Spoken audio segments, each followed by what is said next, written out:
Well, good evening and welcome. This is PJNet.tv. I'm Coach Prasick, and it's always fun to have a first-time guest, as is the case tonight, who will be followed by J.D. Winninger at the bottom of the hour. But first-time guest coming to us from his home in, I believe it's North Carolina, is Michael Harvey, and I ran across Michael on another social network. And I just felt compelled to get your story, Michael, because you have not lived the typical, your experience has not been very typical. Let's just leave it at that. I'll let you tell the story. Okay, so you just jump right in, I guess? Go right. Tell us. All right, so my story of how I became a Christian came from being the complete opposite. I've always had a sense that there was a God, but like my first prayers as a kid were to not be alive. I always had a very unease throughout my life. And then I found some type of relief, or just at least a little bit of a pause from that through drugs and alcohol and just living a sinful life and never really reaching any of my potential. And that led to just absolute horrible things throughout my life. And every time it would get a little bit worse and worse and worse. And I didn't have an experience of going to church or anything until I think I was 15, and an in-school suspension teacher had me come to an African Methodist Episcopal church. And so I was the only white guy in there, and everybody, I had a few friends in there from school, and they ignored me until Mr. James introduced me to everybody. Then they seen that it was like okay that I was there, and they like embraced me. But I still didn't ever grab like a real concept of what it was like to have a relationship with God. But I did have a relationship with sin that just absolutely consumed me. And it just kept getting bigger and bigger. And by the time I was my late teens, I discovered heroin, and that was like my first real love. From the moment I tried it, it absolutely fulfilled me in the ways that I needed at that time, living a fleshly life. I did it for like the next 15 years, and I was always in and out of trouble. All of my relationships pivoted from my consequences, and I would have these pauses in life, and it gave me a different type of respect for any type of friendship or relationship, because I relied on people because I was always vulnerable in some kind of way, but I was very independent because I was just trapped in this debaucherous life. Always, like how Paul said, he had like a duality of nature, doing good. I had a duality of like bad natures, and they just kind of fed off each other. And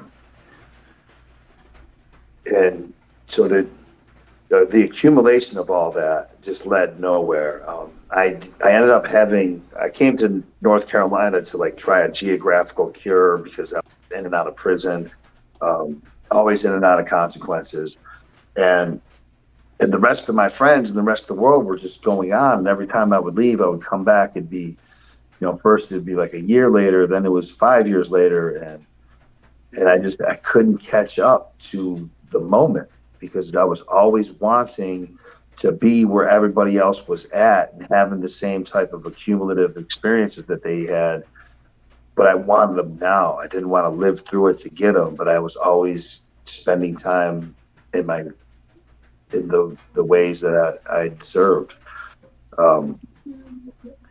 So I come down here, and I thought I'd get off of heroin, and I would just do cocaine, and I would get a job, and it would be like I'd party like a normal person.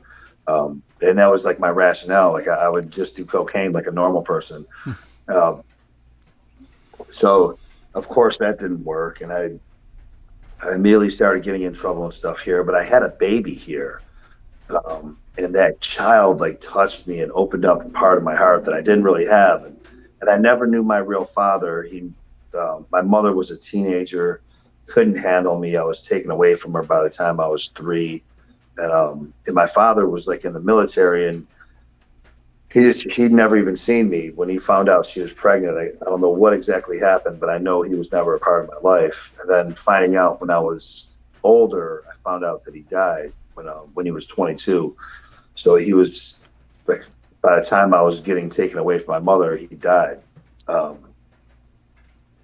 So I was down here, lost, having a child, still screwing up my life, now having somebody else to rely on me.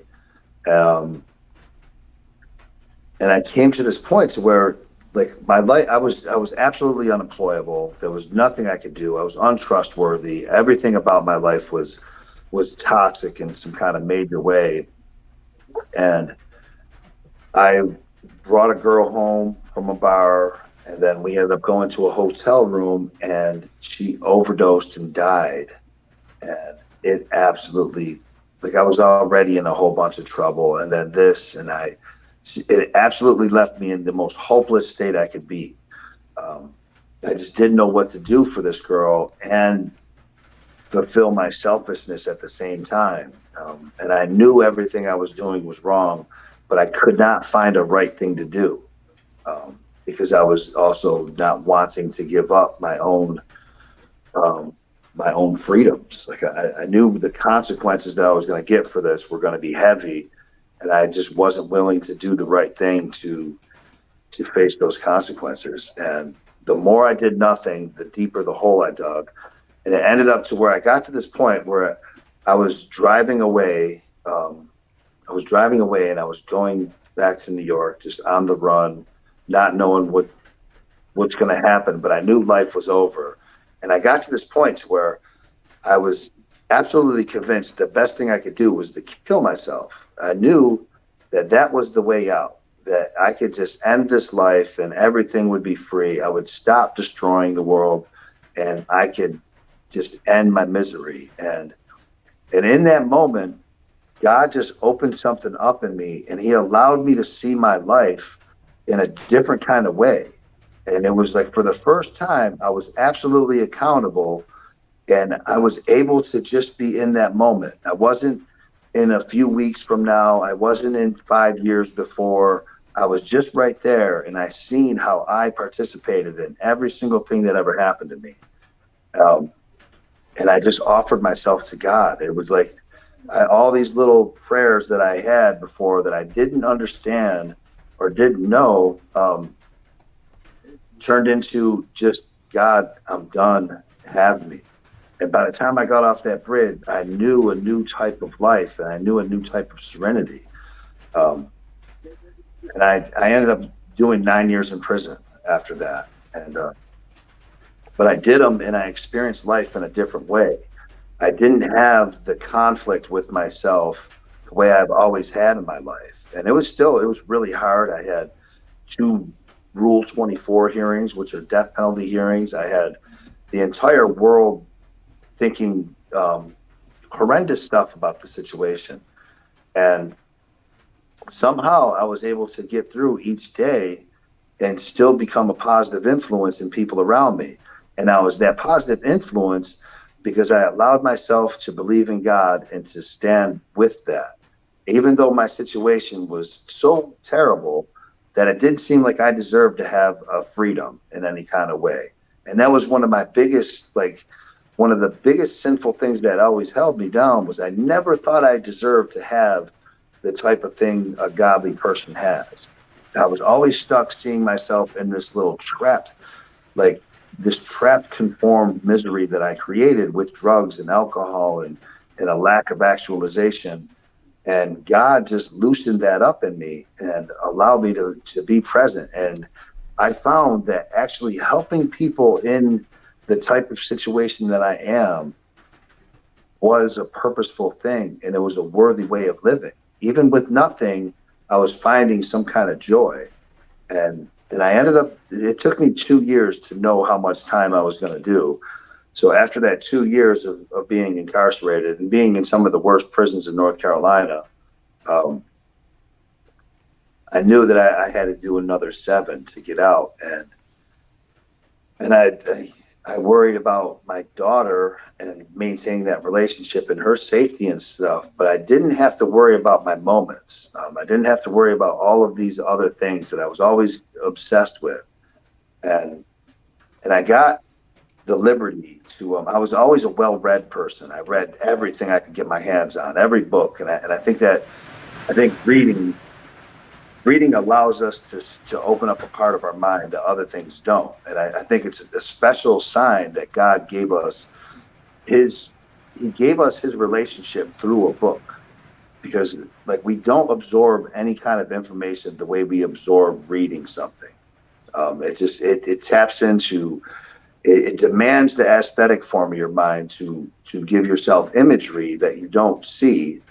And it also is very linear because all the words are absolute, they're factual. So when you combine all that stuff, you're actually combining like the best of your brain. And then I think that allows the rest of you to really get connected. And I've always enjoyed literature in that kind of deep way, but then exploring the Bible in this way with all of my attention right there was the only way that I could get his message. If I would have tried reading that in any other part of my life previously, I don't think I could have grasped it. I don't think I was ready to really have a conversation with God like I was after being prepared with 34 years of denying God in the way that my actions showed. Never denying that a God existed, but denying that my relationship with him mattered or that it could transform my behaviors. So fast forwarding, getting out of all that, I came home and didn't have anything, and like literally had nothing. Was just to an empty city. Didn't have a driver's license. Didn't have all of these normal things that I was 44 years old when I got out of prison, and all of these normal things that people had, I didn't have a car. I didn't have a job. I didn't have a place to live. I didn't have all these things, and all these things were hard to obtain if I allowed them to be. But I just kept waking up, and every day I would read something. I would always pray. I would stay centered in God, and my life just evolved in the way a normal life normally does. And God put everything in my way, and I try to maintain the type of vision I was preparing myself to have over those 9 years, to lean on God and trust in his understanding when I couldn't have my own, or when my own was just faulty or made me nervous. And I always know when my own thinking is faulty, because it comes with fear. And when I start having fear, I know like this is just my absence of God. So I need to back up and just allow life instead of trying to force it. I wish I could say that everything has just gone great, but it really hasn't. But some things have gone profoundly well. Since I've been out, I've excelled in the construction industry, and I'm being very productive, and I get to be a part of building things in society that are going to be here for a long time. I work commercial construction, so I do big projects, and I love it because it just seeing how I could put this one little tiny thing together and then add one more thing, and then it creates this entire system of whether I'm doing a heating and air project or a plumbing project, and this entire system can feed or warm or cool a couple thousand people throughout this building, and my life is kind of like that too. Like I know now that I don't have to have all of these things all at once. I don't have to catch up to the world all today. But if I just put that one little thing, the next right thing in front of me, and I just do that, then things will eventually take care of themselves and they'll be all right. I have a nonprofit organization now called The Voice of Hope. I help people that have formerly been incarcerated. I have some genuine good ideas that I believe are godly, that my life shows a story of, about allowing our system that we use to incarcerate people to be more honest and to have a foundation that's built on something more than what it currently is. And a lot of that's just based on truth. I believe in accountability, and I try to, when I do help people that have been incarcerated, I try to start off with just getting a person to understand that they are the ones that put themselves in the situation that they're in, even if they're not guilty of anything that put them in prison. But still, if you don't come to a reconciliation of where you're at that moment, that this can be God's plan if you allow yourself to participate in it, and then you have chances to move forward in a way that I enjoy helping people do. I still struggle. I ended up getting out, and a year later I met like a fascinating, amazing woman that we met really quick. We had an extraordinary life, and done some really important things. And life kind of took on a different type of meaning, but in this relationship, I've failed, and I've epically failed, and I still, and I think, excuse me, take a drink.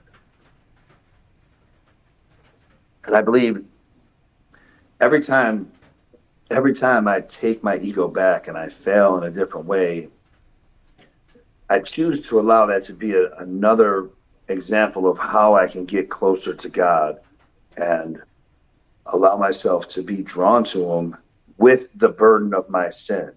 Because if I can't take my sin to God, I'll never be able to be useful for God again.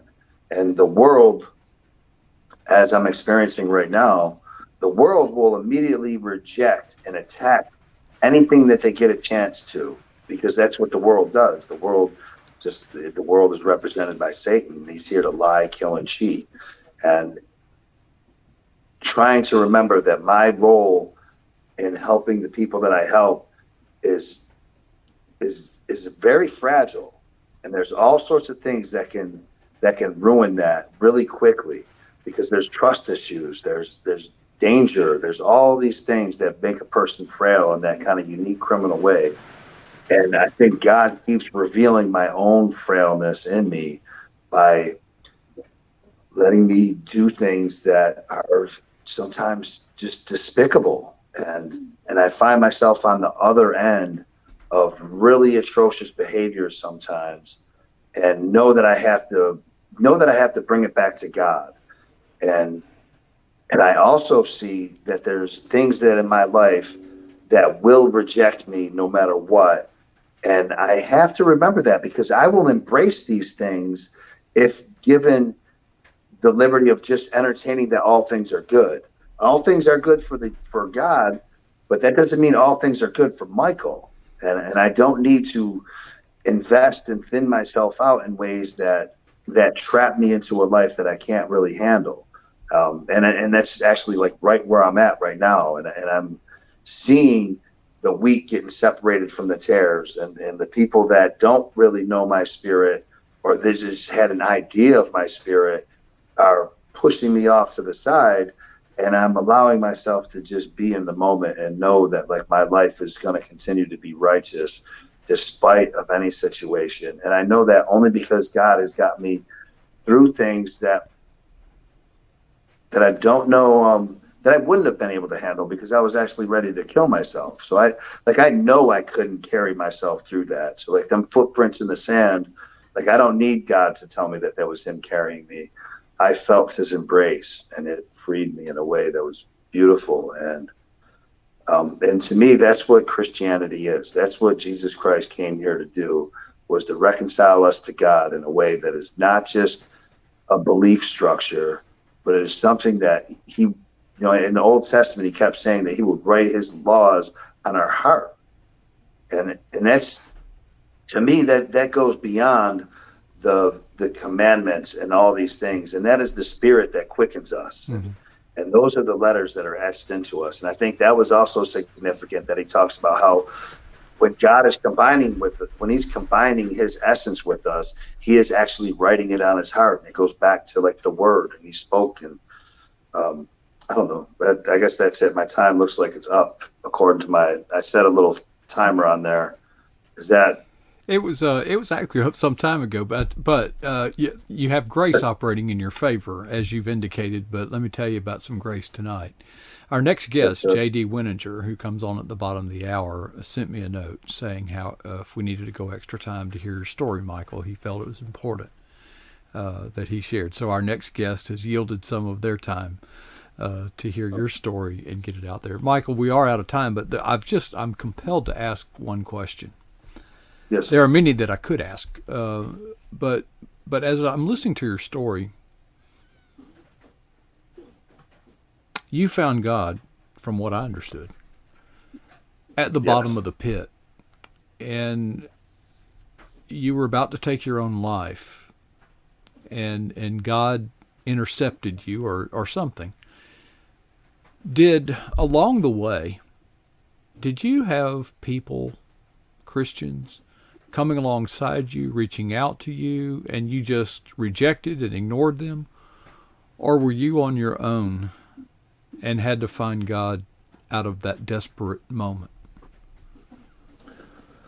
I mean, so nobody ever taught me anything about God in a way other than me seeing God in people. I never had any structured learning of him. Like nobody ever told me the actual story of Jesus. Like I just didn't know. I knew that he died on a cross, but I had no idea of the dynamics of it. And after I came to Christ, I seen all of those people throughout my life, like Mr. James when I was like 15 in high school, and he invited me to his church. I did see the hand of God always protecting me in these kind of critical ways. And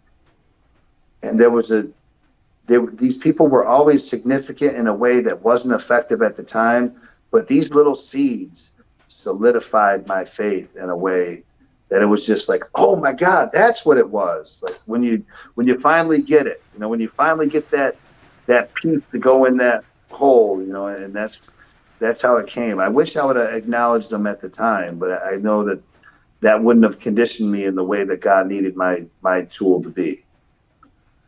Well, it grieves my heart, Michael, to know that during this time when you were in such need of the Lord, that we, the church, those of us, all of us, are charged with making disciples. No one was making a disciple out of you, but from what I'm hearing,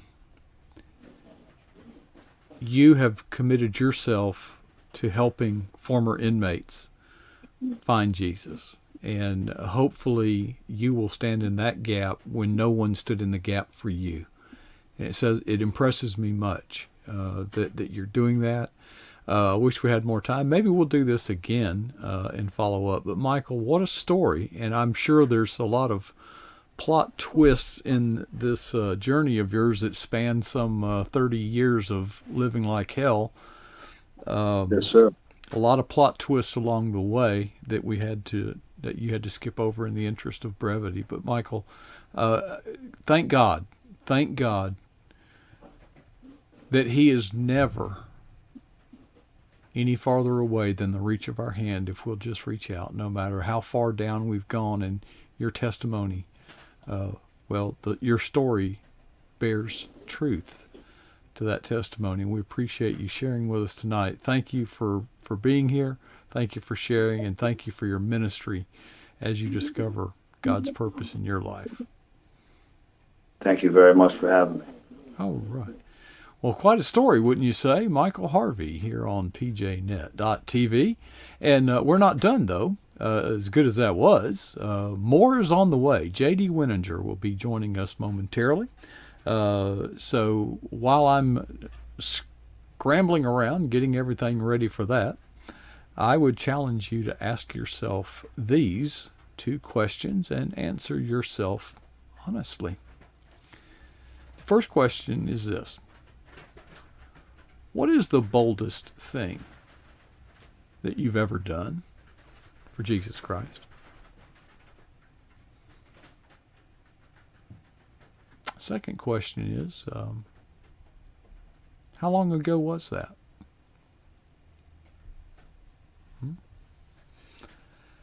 The challenge is to never be satisfied with either answer.